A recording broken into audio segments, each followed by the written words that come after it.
super affordable, great support, open API. You can plug anything into it, strong community of partners, all types of add-ons.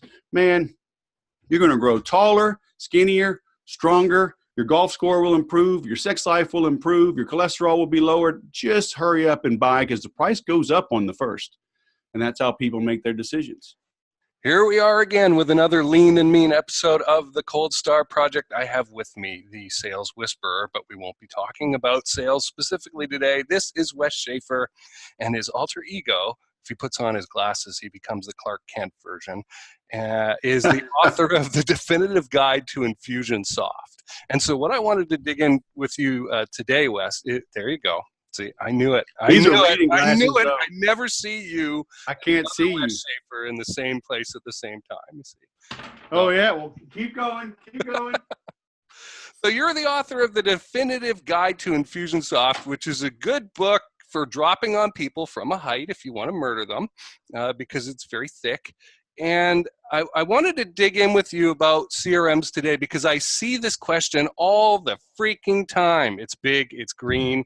You can use it to tenderize your meat if you have to. Oh, now it's the cool guy. Okay, all right, popped collar and all. This is what we do here on the Cold Star Project when we know the guest. So, what the heck made you write this book? Oh, man. You know, it was 2012. No one had written the book. I had been using the software for not quite 4 years at that point, really 3.5 years. I signed up in the, late summer, early fall of 2008. I was at back when it was still called Infusion, Infusion Con. Before it was changed to Icon, before it was canceled altogether. But no one had written the book, and I knew it was important to have a book. You know, it helps you stand out. It helps you be seen as the expert. And so I made some little postcards, and I pre-sold some copies. So this was, I want to say, February time frame of 2012. And I pre-sold some copies with the Independence Day, right? July 4th, achieve your entrepreneurial independence when you have this book. And I pre-sold a handful of copies, not that many. I sold it for $50. And I included all kind of bonuses with it. And I did not hit the July 4th deadline. Oh. I'd never written a book, and I had all kind of technical issues. I had versions of it either get lost or duplicated. I mean, it was just a mess. I gave up on it for a couple of months at a time. Finally got it out, I want to say September or October of 2012. And, I'm glad I did. It's still going. I've partnered with a couple of people, partnered with one guy. He didn't really come through on his promises. Partnered with Cindy now. She's been a great co-author, keeping it updated. So, going on 6 years now, and we're faced with an issue now because, Infusionsoft is changing. They've got 2 editions now, and we actually were discussing just late last week how we're going to keep it updated. Should we split it into 2 books, whatever? But, I jumped into it, and I got Infusionsoft's approval, so a lot of it is the online user guide, just kind of cleaned up and made more convenient. But I added, 120 pages of my own content and approach to things at the beginning of the book, so the rest of it makes sense. So I kind of bit off more than I could chew. Good deal. But see, sales is integral to Wes here. He is known as the sales whisperer. He's a good sales trainer, and he has experience helping companies scale. And so CRM was a natural niche for you to kind of march into, right? And I like that you have been working with this thing and updating it over the last 6 years. That's a long time. Yeah. That's a long time. Most people don't even have that level of commitment. So hats off to that. Let me begin with this question then. Does the choice of CRM matter for organizations? Yes and no. Most CRM implementations fail. Big companies and small companies. People, I think they buy them for the wrong reasons. They have the wrong expectations, and then they just don't use it. So, in that regard, it doesn't matter. If you're not going to use it, whatever you pick, you'll fail. And conversely, whatever tool you use will help you. Mm-hmm. Okay. Now, some are harder to use than others. Some have better support than others. Obviously, some cost more than others. But if you use the tool the way it was built, you'll have a positive ROI. But, look around. I mean, the iPhone's been out now 10, going on 11 years. Most people, I'd argue 80+% of users don't know how to change the background color, don't know about the predictive text, probably use, 3 apps, 4 apps at most, and they're carrying around $1,000 thing in their pocket to put, Bambi ears on their head. So it's no surprise that people don't know how to use their CRM, so I guess the answer is it depends. Right. And I've been using CRMs in sales roles and management roles forever, since 1997 when I got out of college. And I've seen them just like you have, big, small, proprietary, off the shelf, everything from Act to Infusionsoft and everything in between. I get asked that question all the time, which is the best CRM? And my answer is always, it's like the best exercise, the one that you will do, the one that you will use. And so let's dig into this. You said that people don't use the thing and they have bad expectations. Tell us about some of those bad expectations that they're walking into when they go to, have the brainwave. I'm going to go get a CRM. Well, thinking that just having a CRM is going to make you money, is one of the big ones. But Salesforce themselves, they're the 800-pound gorilla of the software as a service, online CRM. And even they realize that the CRM as a standalone entity is dead. In 2013, they bought ExactTarget for a couple $2 billion. And ExactTarget does email marketing, right? And ExactTarget had already purchased Pardot. Pardot does process and sales and marketing automation. So having data, having a CRM is just a Rolodex in the sky. Mm-hmm. Unless you have some triggers and things to keep you efficient and organized and helping you communicate in a timely manner, it really doesn't matter where you keep those names. You can keep them in a manila folder and just have a tickle file on your desk. So understanding what the real need is, how you're going to use it. I created a free tool called Process Before Login. And I work with everybody on this before we start. It's like, let's document either your current processes or your ideal processes. Mm-hmm. And once we understand the needs, then we can log into the tools, go do your free trials, get your demos, and find out exactly what it is you need. Okay, it's like having a grocery list before you go to the store. If it's Saturday morning, there's nothing in the pantry or the fridge and you're starving to death and you run to the grocery store, you're probably going to spend too much money and you're going to buy things you shouldn't buy and wouldn't normally buy because you're in a reactionary mode. Okay. People look around and they're like, they're the local, mom and pop car dealer. And they look, they go, oh, well, Ford uses Salesforce. So we should use Salesforce. It's like you have 6 employees, and 12 cars on your lot. You probably don't need Salesforce, but that's what people do. It's keeping up with the Joneses, right? Your neighbors get a new flat screen TV. You get a new flat screen TV. We do it in business. Oh, well, look, that big wig salesperson with the private jet, he uses ClickFunnels. I should use ClickFunnels. Well, maybe you should. Maybe you shouldn't. So you just got to be more intentional and deliberate about the tools that you invest in. And it's hard to do on your own. You talk to the salespeople, they're going to paint this rosy picture, oh, this is an all-in-one platform. Super affordable, great support, open API. You can plug anything into it, strong community of partners, all types of add-ons. Man, you're going to grow taller, skinnier, stronger, your golf score will improve, your sex life will improve, your cholesterol will be lowered. Just hurry up and buy because the price goes up on the first. And that's how people make their decisions. And that's why most installations fail. Yeah, I love what you say about people rushing out to buy the thing because it's a shiny object and they feel that they need it or want it, right? Right. And that idea, people could come to me, they can come to you to get their processes written down first to assess what do you actually need? What's going on here? Because a Google spreadsheet with conditional formatting might be the right answer for you.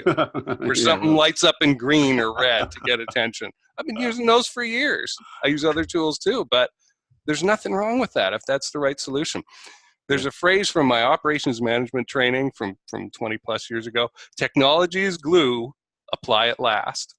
If you want to get a paper or a model airplane, a plastic airplane, you want to test fit that stuff first, right? You don't want to just start slapping glue on things and shoving stuff together because you're going to do it wrong and you're going to get glue all over your hands, and it's not going to be a good experience. So take your time, I think, is a big thing, a big takeaway that I hear from you.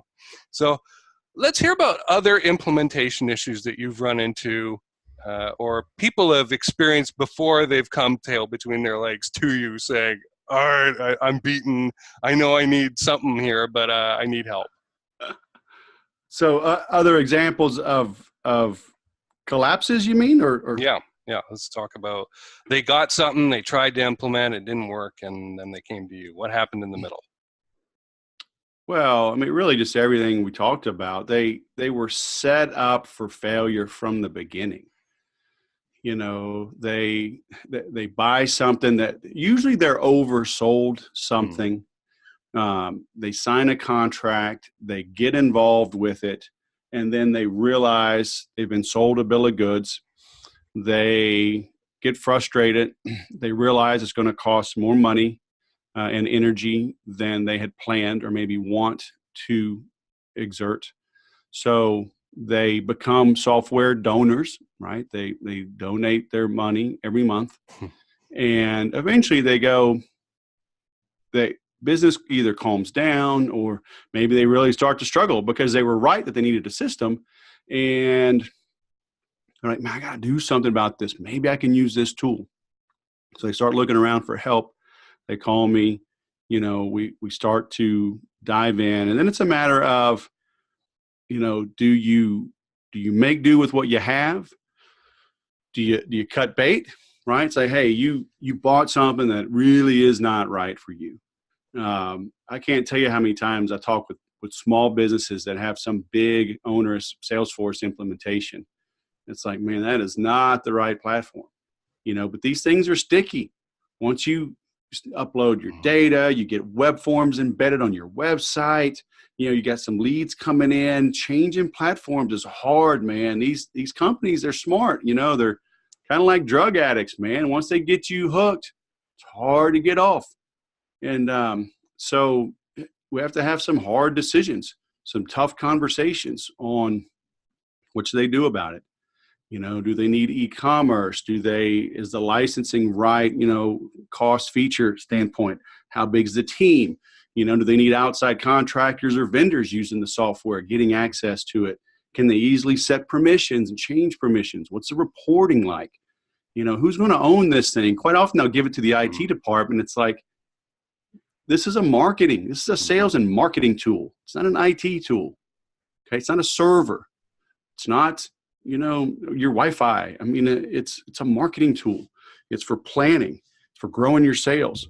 So understanding who's going to own it in the company. So it's, like I said, it's a lot of tough decisions. And again, usually people, I work primarily with small businesses, historically been like really small, under 25 employees. I'm working now with a little bit bigger companies up to a couple hundred employees, so somebody's got to own it. When I work with larger companies, they usually have silos, right? Mm-hmm. Sales and marketing are at odds with one another. So I have to make sure everybody gets on the same page. They understand how they should come together, get clear objectives, clear clarification on what is a lead, what is an ideal prospect? When should marketing hand that over? So again, it's more of that process before login. Just really getting people to document things clears up a lot of the headache, but it's tough in the beginning because people, we all want to point fingers and place the blame. So as soon as somebody takes ownership, things start to get a lot easier. Okay.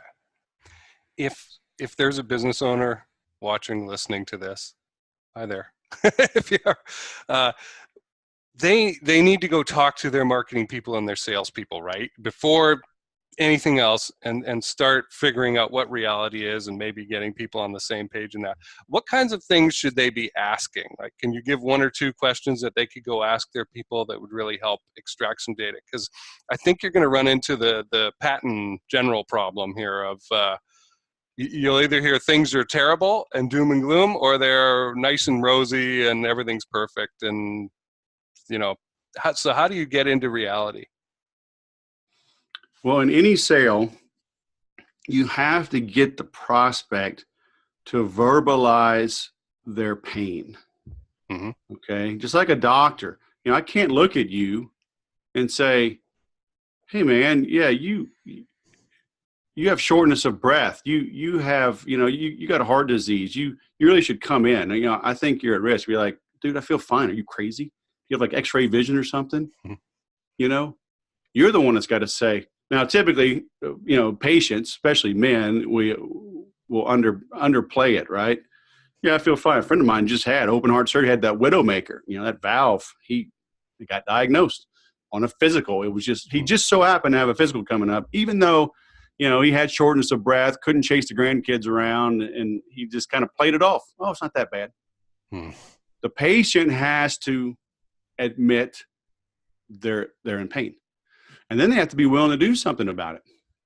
Okay. Are they willing to invest the time, the money, the energy into solving that pain? And so somebody on the team has to be disgruntled, right? Somebody has to recognize that they're exposed and understand the ramifications of their shortcomings, the ramifications of not taking decisive action on the situation at hand.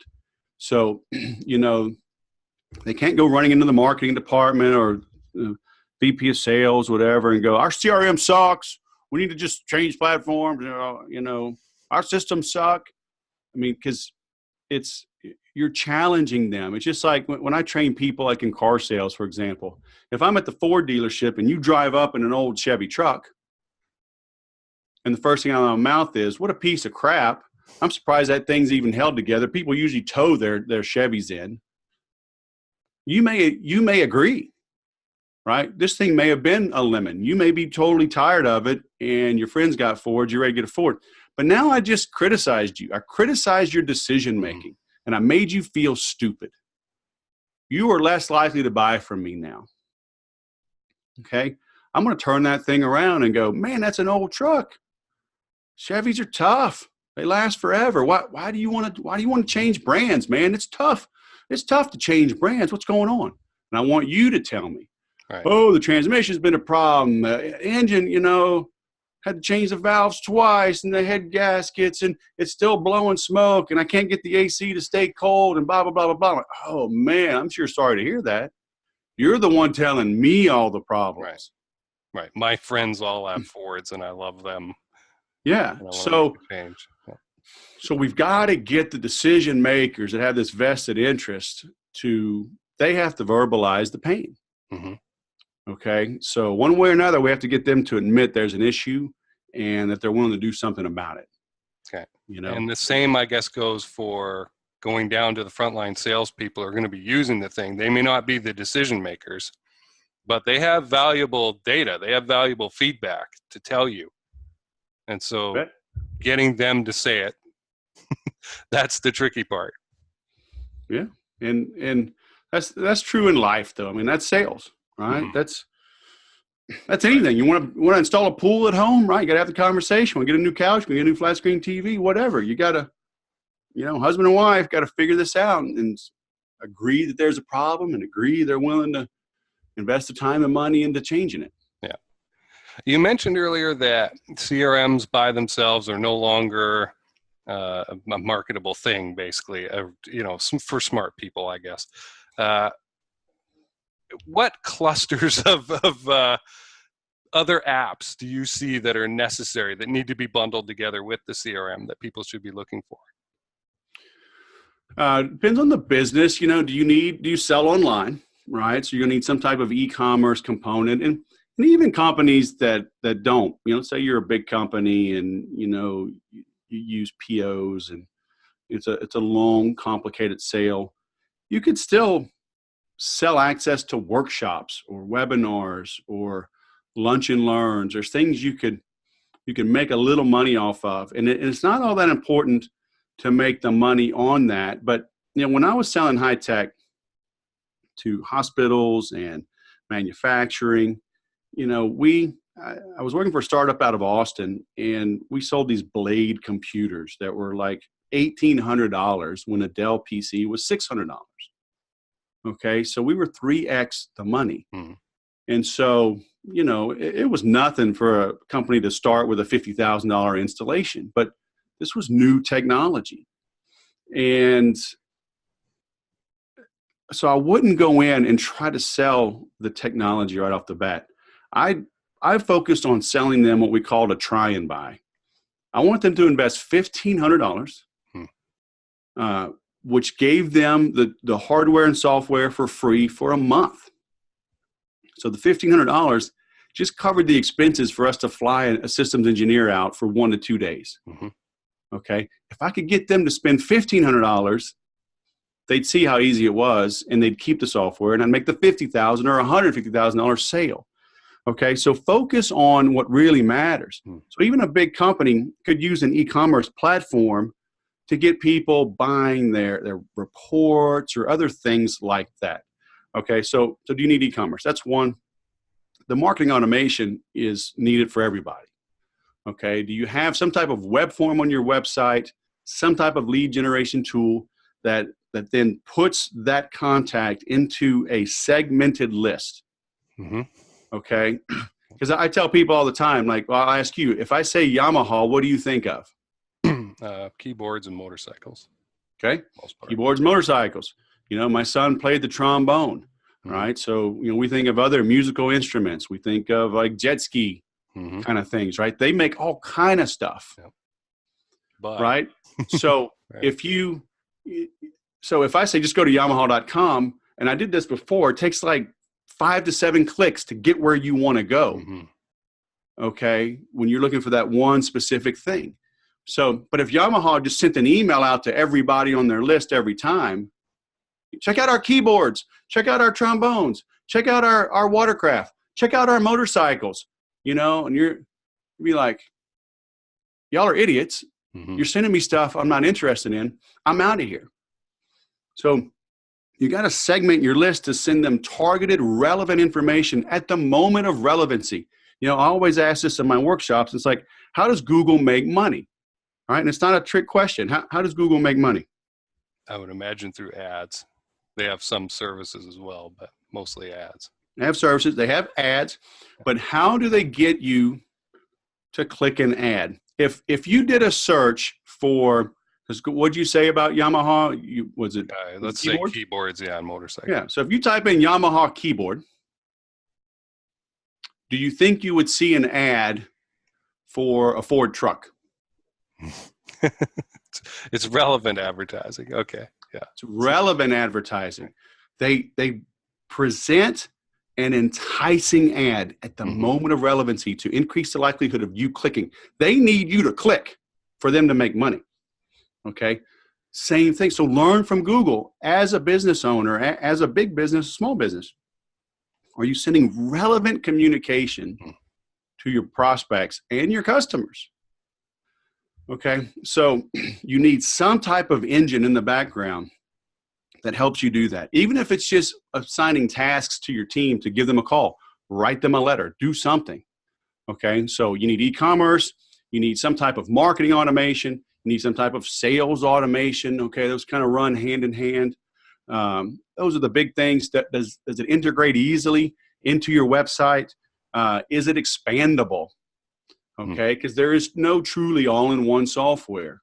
You're going to need direct mail. You're going to need text messaging capability. You're going to need some type of social media marketing and measuring and reporting. So, you need to, again, look at your process before login. Look at everything you do. Do you have affiliates? Do you have referrals? Do you do trade shows? Do you do webinars? So does your platform help you do all of the above easier, more efficiently, more affordably? Okay, then you can pick the right tool. Awesome. Have you been involved in an installation with some organization that wanted to implement? Like they weren't fighting, they weren't infighting, but they came up with an unexpected hiccup in implementing the CRM and attendant apps. Yeah, I mean, there's always issues. Mm-hmm.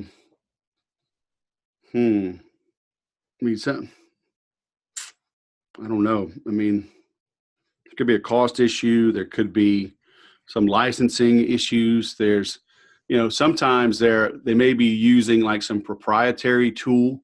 Okay. I see this a lot, like with franchises. They're given or forced to use one piece of technology. It's limited. You get kind of a forward-thinking, forward-looking franchise owner. They want to enhance things, and then the two don't talk together. Quite often, it's like it's an API issue. Yeah. Where maybe, and I see this a lot of times in the franchise, they'll allow like data to be written to their database, but they won't let data go out to another database because it's all very proprietary. They want to sit on that technology and all that contact information. So, I see that a lot. So usually so that process before login, we got to look at everything. If you have some critical component, maybe it's text messaging, right? We've got a favorite Mexican food restaurant chain here in Southern California, and we get their text messages almost weekly. They're running some kind of special. And so maybe they have like some proprietary text messaging system that, they want to change platforms and it doesn't integrate.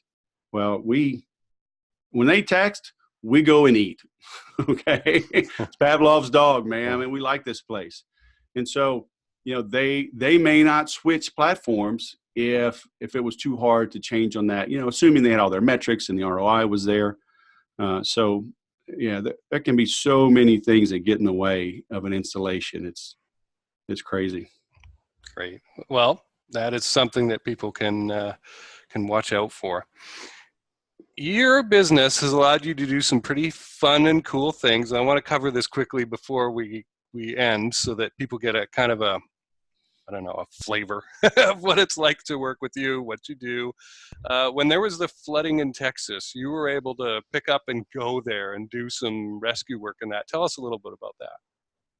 Yeah, I mean, I went to high school in Houston. So, when the storm hit, it was on like Friday and Saturday, and I was able to fly out on Monday.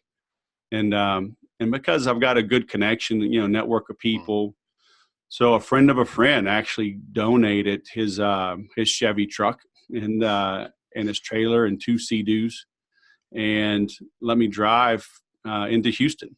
I had to go through some crazy floodwaters, but I was able to spend 8 days, helping people. We raised $23,000, and I was able to just give money right to the people in need. So, 100%. So that was good. That's the nice thing about having your own business and being moderately successful. When things come up, you have the ability to go help. Yeah, I love that you did that. You mentioned a kind of a course or something that was the prelude to login, process to login, or process before login. Where can people go to sign up? Yeah, it's a video and a free PDF. Just kind of outlines it. So it's just at thesaleswhisperer.com/PBL. So it stands for process before login. Process before login. So saleswhisperer.com/PBL. Yeah, the Sales Whisperer. The Sales Whisperer. Okay. .com. The only one, people. There can be only one. Awesome. In the United States, there can be only one. I gave the government some money, and I got that little circle R thingy. Nice. Protection. At least in the U.S. I think there's a dude in Australia or maybe Canada. I don't know. But hey, I got the U.S. Great. Okay, well, thanks for being our guest today, Wes. I want to send some people to you, and I look forward to you being on the show again. I know there's lots of sales scaling conversations that we can have. Hey, have your people call my people. We'll make it happen.